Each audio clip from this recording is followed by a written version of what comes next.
I like that idea of having the courage to try. And I think that's important. It's not the courage to win. It's not the courage to succeed. It's not the courage to have an outcome. It's just try, which is built more into the character that you are in the effort to go towards whatever that goal is.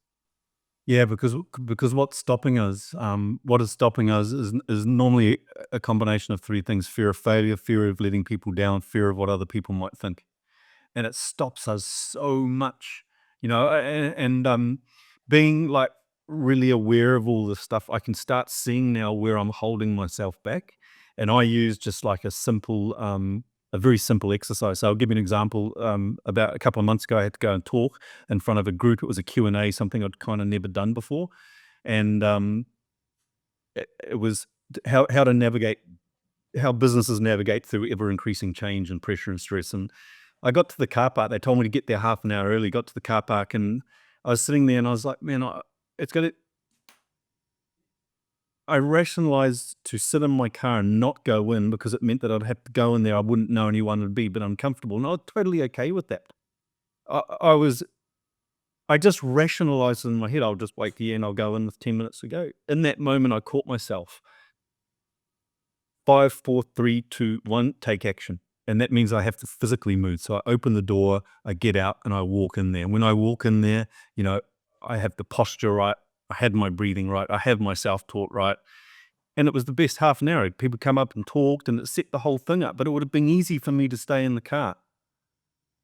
And in the past, that's what I've done. And these key mental skills that allow you to have more self-awareness of your own limiting patterns of behavior that are subconscious. You're consciously aware of them, but in stress and pressure moments, they come from your subconscious state based on your practical experience of the world, your emotions, your values, your perspective.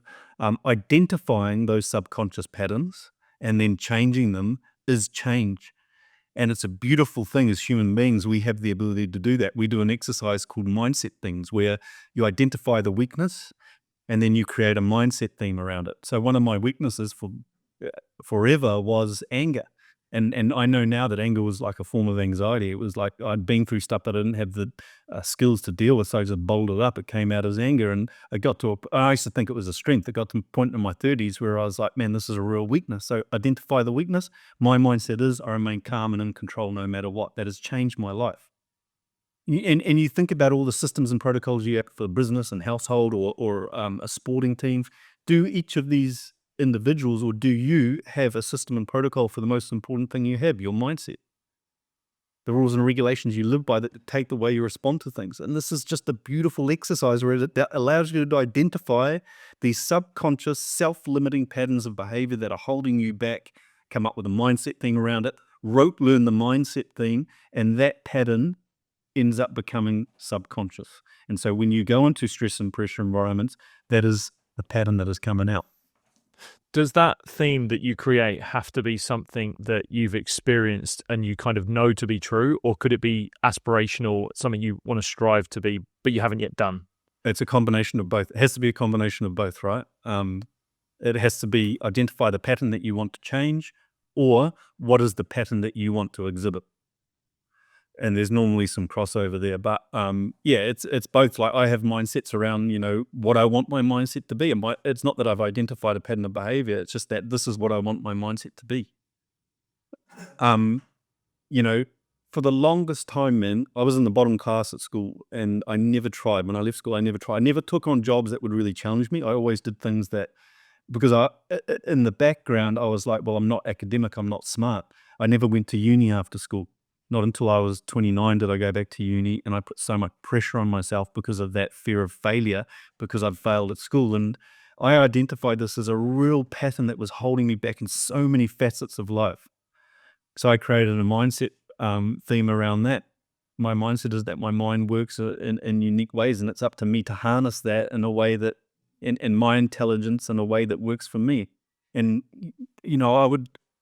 I recorded these and I'd listen to them every morning, because I wanted to distill them in here. And then, I'd go against them, but they'd really impact me because I was going against the system and protocol that I had made for, this thing. And so it allowed me to catch myself when I was going against them. Hold on, my mindset is da-da-da-da-da.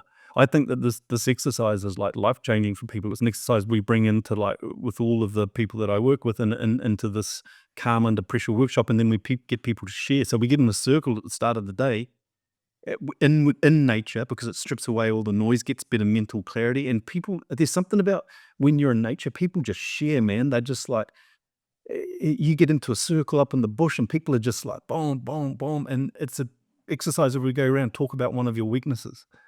Then later on in the class, we bring that weakness up and they have to create a mindset theme around it.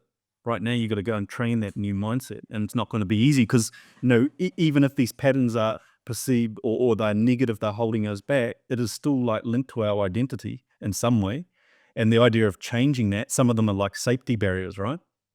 So some of them are like what we believe are keeping us safe, and when you strip that away, it leaves you kind of a bit vulnerable. Yeah. I think this is something that I felt I did with myself growing up, that I felt I was creating themes in it. And it was the one thing that I think held me in good stead, was the fact that I was Wow. How did latching you have on. you decide to do that? I used other people's stories. Hmm. I used story, and I would watch other people's stories, and I was like, what would my story be? And then what theme can I, Wow. how can I create that? And it's only through having done therapy in the last sort of year or so that, and sort of really reflectively going back to that kid that I was like, I didn't consciously think of this. This wasn't something that I woke up and went, right, my to-do list today is to create this avatar that I want to be.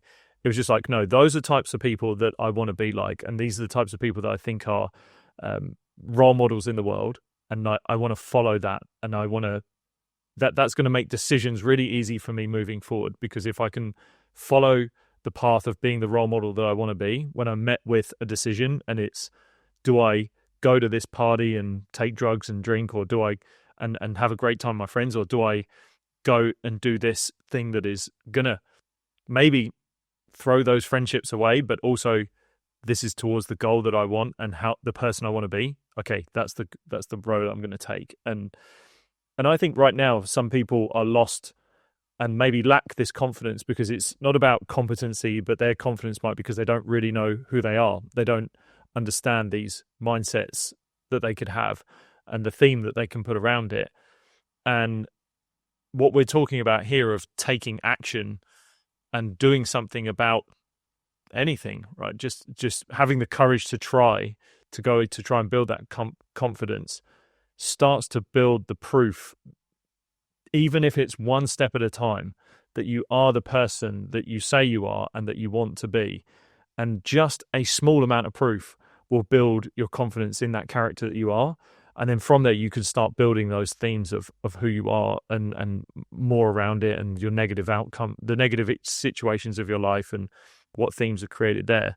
But I think so many people are just lost in, I don't know what my themes are. I don't know who I am really, or what I want from these things that I'm going after. Yeah, and that's why, like, having purpose is so important. Like, the purpose becomes the thing that drives you to do, the things that require motivation, discipline, and consistency, and all the rest of it. I was working with a 16-year-old kid the other day, and I said to him, "What do you think of failure?" And he said, "It's bad." He said, "You don't want it." Those are his exact words. And we talked about how this was coming up in his life. He was a young water polo player, and it was coming up in all sorts of ways that were detrimental to his performance. He would check out of games when there was a possibility that if he injected himself in, he would fail. And so we came up with a mindset theme around this. We spent a lot of it, time in that day, like, setting him up for failure, and getting him to identify, when things get, gnarly, and he is exposed, like he's pulling himself back. And so his mindset was around failure. Now imagine if, like, we brought this into the schools, because you're talking about, like, you tapped into this at a relatively young age. I'm sure that had a profound effect on how you turned up in the world. Of course it did. But these kids, imagine if we did this exercise. Like, I think it's just like there should be like a class at school that is around the skills of stress. mental skill development. Because if we have, I don't know what it's like over there, but in New Zealand, we're talking about like a mental health crisis, and these kids, like we have the highest rate of suicide per capita in the world. And these are young kids that are, very young kids that are having significant mental health issues.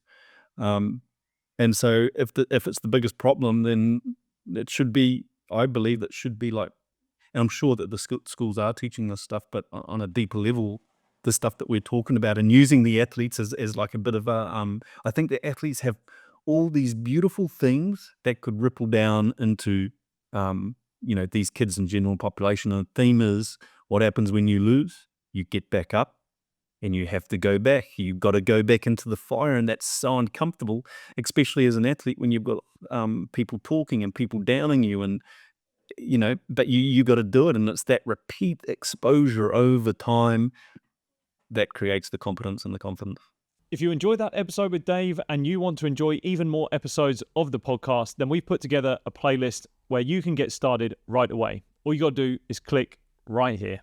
Go on, go.